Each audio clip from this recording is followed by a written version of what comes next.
안녕하십니까. 이주영 법무사입니다. 망인이 사망하게 되면 상속 재산보다 상속 채무가 많은 경우에는 상속 포기나 또는 상속 한정 승인을 하게 되죠. 이런 경우에 상속 포기나 상속 한정 승인을 하게 되더라도 세금과 관련되어 있는 문제들이 남게 됩니다. 이번 시간에는 상속 한정 승인 시에 발생되는 양도소득세를 납부해야 되는 것인지에 대해서 알아보겠습니다.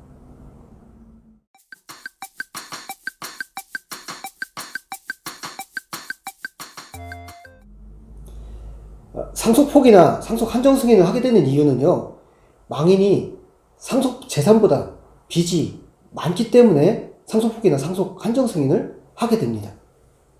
상속 포기를 하게 되면은 실제로 상속 재산을 취득한 사실이 없기 때문에 상속과 관련되어 있는 세금 문제, 취득세나 양도세의 문제들이 발생하지 않게 되죠. 그런데 상속 한정 승인의 경우에는 어떻게 될까요?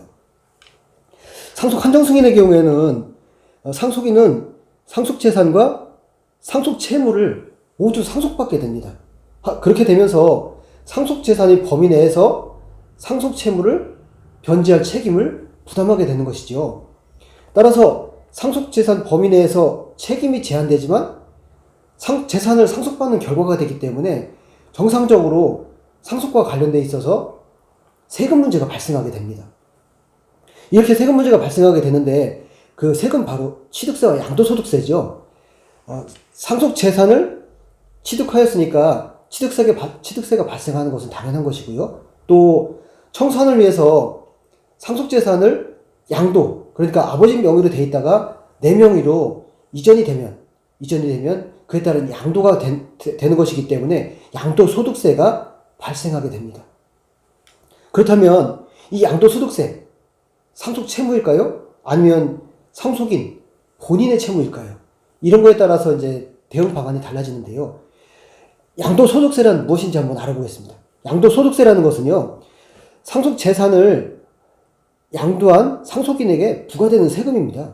따라서 상속 재산 취득과 양도로 인해서 발생하는 취득세, 또 양도소득세는 상속인이 부담해야 되는 채무인 것이 맞습니다.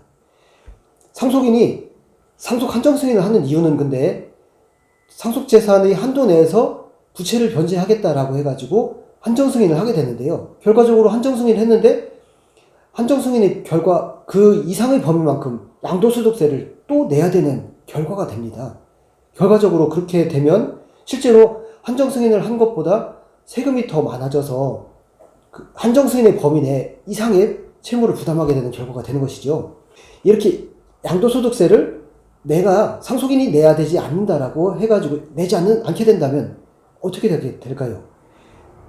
상속인이 양도소득세를 내지 않으면 상속인의 재산에 대해서 압류나 강제집행이 들어올 수가 있습니다. 한정승인을 받은 상속인이 상속재산을 청산하는 절차 과정 중에서 필연적으로 발생하는 양도소득세를 상속인이 전액 자기의 재산으로 부담해야 된다는 건 불합리한 것이죠.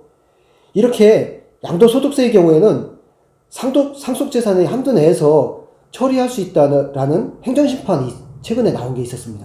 따라서 최근 양도소득세와 관련해서 명시적으로 양도세가 상속비용으로 처리 가능하다는 대법원 판결인데 그 내용은 이렇습니다. 양도소득세 채무가 상속채무의 변제를 위한 상속재산의 처분 과정에서 부담하게 된 채무라고 봤고요. 또 민법에서 규정한 상속에 관한 비용에 해당되고 이러한 상속비용은 결과적으로 조세채무에 해당된다 하더라도 상속재산 한도 내에서 책임져야 된다라는 판시 내용이었었습니다. 결과적으로는 상속인이 자신의 재산으로 내는 것이 아니라 받은 재산의 한도 내에서 양도소득세까지 납부하면 되는 것입니다. 양도소득세는 이렇게 상속재산으로 처리가 가능하게 된 것인데요. 상속 한정 승인을 하게 되는 경우에 상속재산의 청산 과정에서 항상 이런 문제, 세금 문제가 다양하게 발생이 됩니다.